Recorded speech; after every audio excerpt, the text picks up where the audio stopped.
Hi everyone and welcome back to episode 26 of the show Keep It In The Family. I am your host Laurie and today I'm joined on the show by what can I only say as AFTV's First Lady. How about that? Yeah, I'll take that. The First Lady of AFTV, First aka lady. my niece, aka Kenya in the building. How you doing today? Good, how are you? I'm alright, man. I'm alright. Yeah. I've got to say, football being football, there's lots to talk about. The gift that keeps giving, as I like to say. Yeah. Lots happening over the weekend. We had Champions League football. We had lots of transfer talk, which we'll get onto in a minute. And of course, we had that massive game taking place at the G-Tech Stadium. Brentford, Kenya was there, I was there. The final of the Unity Cup. It was proper. The Jamaica Reggae Boys taking on the Super Eagles of Nigeria. Really good day out. Really enjoyed it. Unfortunately, the result didn't quite go our way, Kenya. Lost on penalties. 2-2, the game ends. So technically it is a draw, but we came up just short on penalties, 5-4. I'm going to say, Kenya, I really enjoyed it, man. I think it's a great little idea, that competition, bringing the culture together. Exactly. Nice day. Stadium was full. Not to capacity, but it was full up. The vibes was there, man. Yeah, man. And big up the Jamaica fans. Yeah, exactly. We sold out. I know. They said that we sold out our section. Yeah, man. I mean, we outnumbered the Super Eagles fans. By, 100%. 3-1. Yeah, easy. absolutely. And made far more noise than them. Turned it into a proper carnival in a way that, let's face it, Jamaicans. Yeah, man. Only we know how to run thing, you know. Yeah, so we run that. And I thought Jamaica played really well. Yeah, man. You think about it. I was saying that we didn't have anyone in the top 5 leagues playing our team. They were all like championship and lower, really. Yeah. And they had they had players from, Gyokores plays for AC Milan. Yeah, Nathan Teller plays for Leverkusen. They had Ndidi and Iniacho, etc. playing. Yeah. So, we did our thing, man. We did. I mean, listen, we went shout toe for out to toe. Nigeria. Yeah, I do big up think Nigeria. that overall, they were the better team. Yeah, But listen, they that had is more no quality. shade on Jamaica because man. we lick up with Talo. Exactly. You know what I mean? We Talo, turned up. strong. And, we showed that maroon exactly. fighting spirit that we're Exactly. known for. You know what I mean? Whenever Jamaica are in the building, they always show up. And I thought they played really well. 2 really good goals. Come from behind 2 times in the game. Pushed Nigeria all the way. And I really enjoyed it. Yeah, it was a great day out. It was, man. We got to do that next year for sure. Yeah, listen, organisers, if you're watching, you got a great concept there. Reload that. Let's do it again next year or every other year. Maybe even get more countries involved. Yeah, man. I think the original cup had Ireland in it as well. Oh, wow. Yeah, I think the original, it was like Ireland, Jamaica, Nigeria, want to say Ghana. So, yeah, man, let's just run it back. It was wicked. It was a great moment. Yeah. So shout out to the organisers. Shout out to Nigeria, the Super Eagles. Deserving winners in the end, I think. Yeah, I think so. But listen, an honourable mention to the Reggae Boys. I thought they did themselves proud. And listen, the whole did us day proud, just went. It was just really good. Yeah. It's a really good day out. It was Family, perfect. Good vibes, women, good food, I was everything. surprised. Were you surprised at the amount of women that was there? Yeah, there was so many women there, which is nice to see. Yeah. And just of all ages, older women, younger women, it was fantastic, perfect. And I think it goes to show how football's evolving, isn't it? That's the way football's supposed to be. Yeah, man. But anyway, that's that. Champions League. Yeah, man. Champions League. Now, listen, man, I had a feeling that PSG would win. I was going... Yeah, PSG. I'm being interrupted here by our disgraceful producer. Iran, who's putting on the screen that Iran would beat Jamaica. No chance. Nah. Anyway, back to the matter at hand. The Champions League. So, listen, PSG, obviously they put Arsenal out. They put Liverpool out. Aston Villa, Man City. Yeah. They went on a little English tour basically and just said, yo, English boy, and I'ma sit down and just cooked everybody. I was hoping that they would win, actually. Yeah, I wanted so them am I. to win. So was I. And I had them down. I thought they'd probably win about 2-1 in a close game, but 5-0. Boy, I think that's the highest scoring Champions League final ever, in terms of margin of loss, ever. I think just European competitions as well. And I'm shocked. I knew PSG were going to win because I watch Inter quite a lot.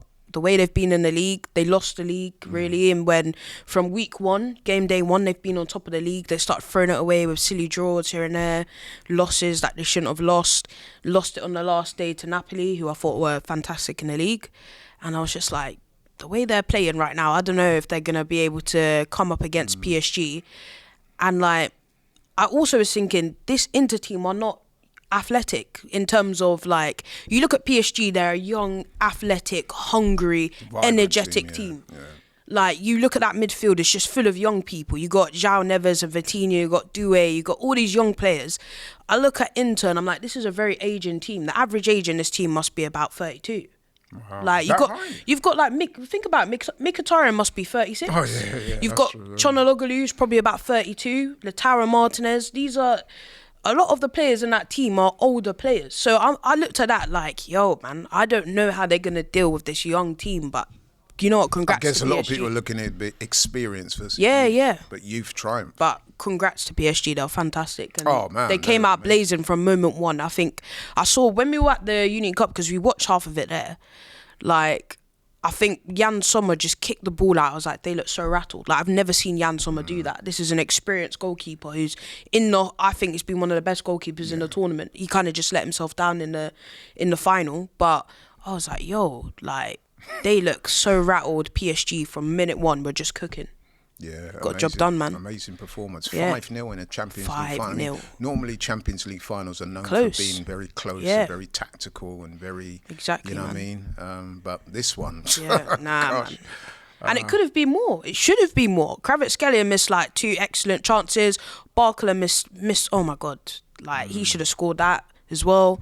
Like, it could have been, I'm not even joking, 7 or 8 if they just put all of their chances to bed. They were just like, they were electric, man. They deserved shout to win. out to PSG, man. I had a feeling they would win. I mean, when they played us, I was very impressed with them. Yeah, man. Like you said, Kenya, they've got some really good young players. They're energetic, vibrant, talented, and they seem to have a good spirit in the team. I mean, what do you make of what people are saying that, you know, having got rid of some of the Galacticos, your Messis, your Neymars, your Mbappes, people like that, now they've got a team which, let's face it, did cost a lot of money to assemble, but they all seem to be on the same page.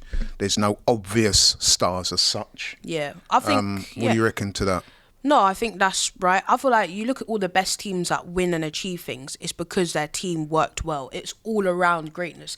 They never relied on... You look at Barcelona, right? Leo Messi is obviously Leo Messi, but they also had Iniesta, they had Xavi, they had all these fantastic, they had Busquets, they had all these incredible players, Neymar.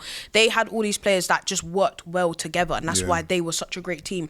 They didn't just rely on one player to carry them through. Right. And I think PSG throughout the years, they've relied on Messi, they've relied on Neymar, Mbappe, Ronaldinho, Zlatan, and it's not worked. You need a all-around team to...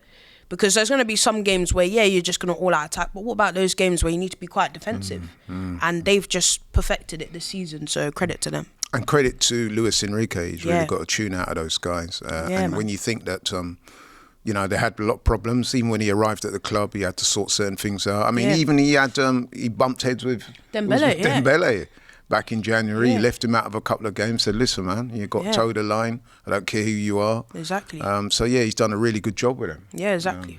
Big him up. And as an Arsenal fan, I kind of wanted him to win because, listen, at least we can console ourselves with the fact that we lost to the best team. Yeah, and, you know, I just like their team. I like the way they play. I like all their players.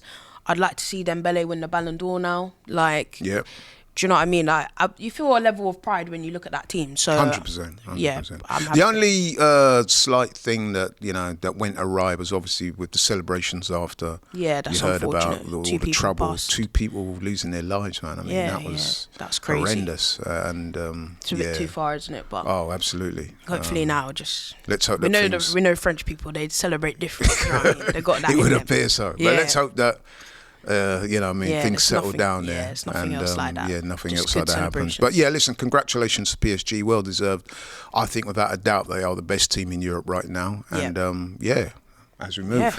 Right, okay then. So let's move on to matters more closer to home with the football season now officially over. Thank God. A lot of talk moves to transfer talk, and Arsenal, being the kind of club they are, they're always in the news. And there was a lot of news concerning Arsenal in the last few days, and I want to get Kenya's opinion on the big story, which is Arsenal's pursuit of a striker appears to be narrowing down to 2 names. Yep. Victor Gyokores, currently of Sporting, and Benjamin Sesko, currently of RB Leipzig, although it would appear that Arsenal are making serious moves for both of them, although would I be right in saying that it appears to be Sesko that at the moment anyway is the favourite, the league, the favourite, the horse race. You could maybe not the fans' favourite, but the club's favourite. The club favourite, yeah. And that's what I wanted to ask you about. Where do you stand on the debate? I mean, I had a lot of interesting discussions, and we did a couple of shows on AFTV last week about this subject that attracted a lot of interest. Had some very good conversations with my man Curtis. Shout out to Curtis. Also Jordan and Turkish went back and forth on this one last week, and it attracted a lot of debate and a lot of interest. Those guys seem to be coming down very firmly on Gyokores. Yeah. Where do you stand on it? I'm with them, man. To me, we need someone that's proven to score goals. I know people will talk about Sporting, it's a different type of league, yada yada. I just think, I saw this guy in the Championship. He even when I looked at that, I'm like, this guy needs to be in top 5 leagues, man. He's so good. We watched him in the Champions League. Scored a hat-trick against Man City. He made like Ruben Diaz and that look like little kids. Like the way he plays in all competitions, he's fantastic. And as well for country. Sometimes he benches Alexander Isak. He does, yeah. Like we need to when take, Isak plays for Sweden, he has to play out on the wing. Exactly, he's got to play out on the wing. Is that not proof of how good this guy is? In almost every team he goes to, he has to start, and he's integral to the team. He creates all his own chances. He finishes most of them. Like to me, it's a no-brainer.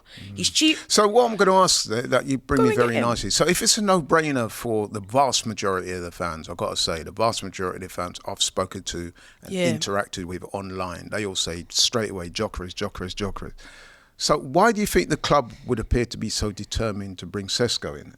I think, one, Sesko is really young. He's a young, upcoming prospect. They're probably looking at like Victor Gyokores might have like 2 or 3 years here at Arsenal, maybe. That's maybe how they might see it. Whereas Sesko could be one for the future.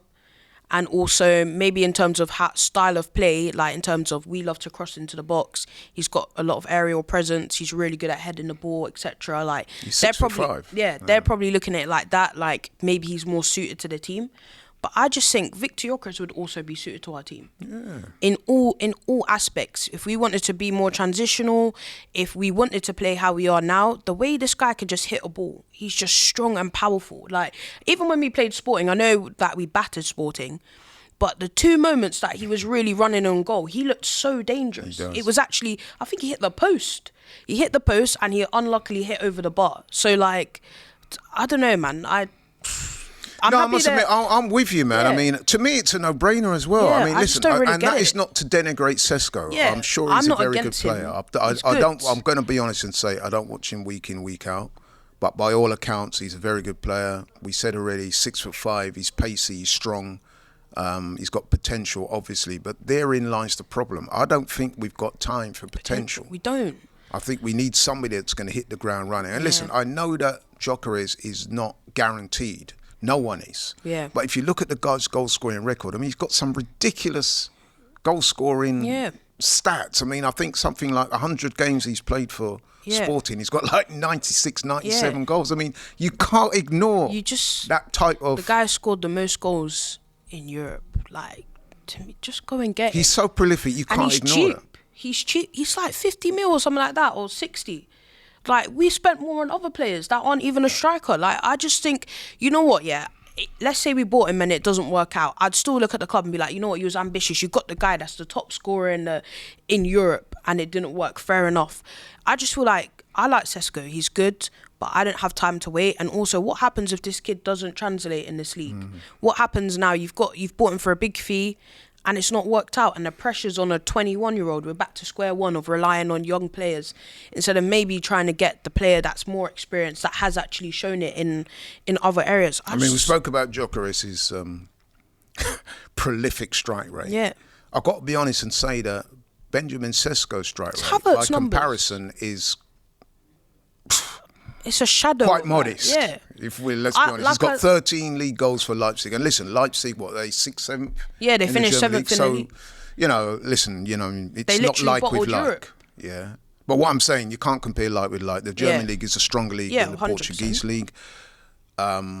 Sporting are a better team than Leipzig. However, he's got 13 goals, whereas my man's got some ridiculous rates. You can't ignore them type of stats. Exactly. Surely not. Nah, of course not. And I just feel like, think about it, right? Havertz scored 9 goals and he's been out for 4 or 5 months. This guy scored 13 and he's played almost every game. That's what concerns me. Like, I'm not gonna lie, numbers are important. People will say, look at Alexander Isak. He didn't score a lot before he went to Newcastle. Fair enough, but you still can't ignore numbers. And then you look at like all of his seasons. I think his highest scorer season in all comps has been like 21. Like that's a concern. I'm not gonna lie. I do worry. I'm not against him, but he's not my first choice. That's why I put it. So you think it could be an age thing? I think Gyokores, he's just turned 27. Yeah. By the time this goes out, I think it'll be 27, You know whereas Sesko's 21. But I just feel like the corollary to that is, okay, yes, maybe you could argue that Sesko's ceiling is higher and there's more of a sell-on value. But come on, bro. Like, we're desperate for success. We're desperate for trophies.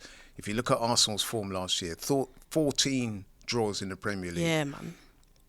You cannot ignore the fact that if you had a striker worthy of the name, exactly, a lot of those draws would have been turned into wins. Yeah. I mean, Arsenal do create a lot of chances. The problem is so we don't many. always We take don't score. If you get a prolific goal scorer, it changes things on so many levels. Yeah, exactly. So that is why I would root for Gyokores all day long. But it would appear, though, anyway, at the moment, I mean, I'm hearing today, though, as you know, we're filming this, that Berta, the sporting director of Arsenal, has agreed personal terms with Gyokores. Did you hear that? Let's just start praying, man. But that doesn't mean to say that it will come, because I mean, I'm hearing that they've done a similar thing with Sesko. Yeah, you know what I mean? Well, you know what? I'm not really against. One thing I like about Berta is that he's like looking around. He's actually explored loads of different options. He's speaking to loads of different camps. Before he came in, you know, Arteta and Edu were like, nah, Sesko, we're not even going to look at anybody else. And I'm just like, why not? Go and explore options. There might be something out there that might suit us even better, or there might be someone that's better value for money. Like, I don't know, man, but yeah.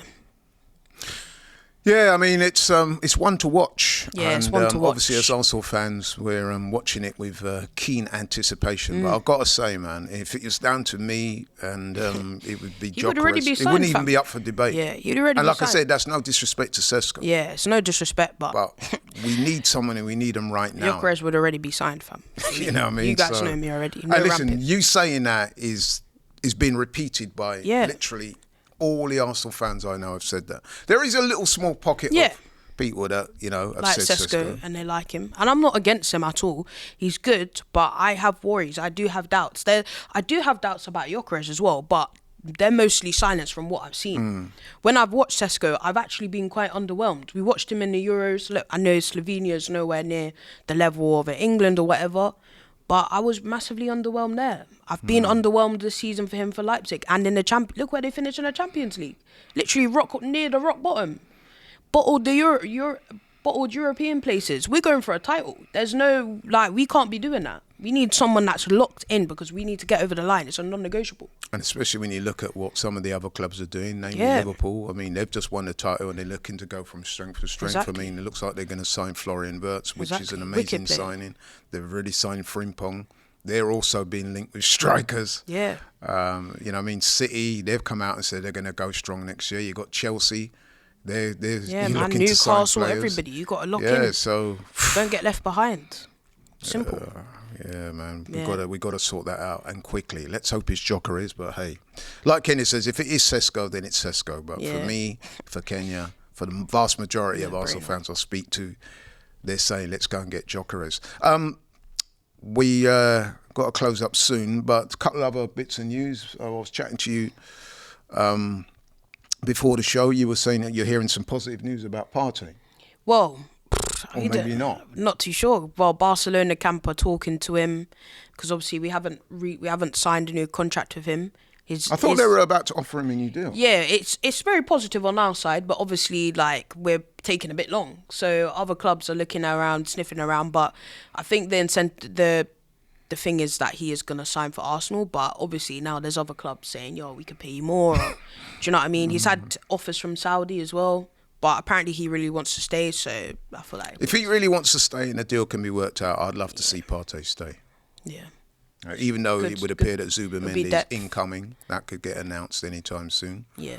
But listen, man, Partey did really well. He's shown last season as well that he can play more than one position. Yeah. And he's finally coming good. I mean, he had a couple of seasons where he was affected by injury. But last season, he was probably one of our best players of the season. Yeah. Well, not probably, he was. He was one of the better players of the season. Fit. And he was fit. Can't saying it. And so... Yeah.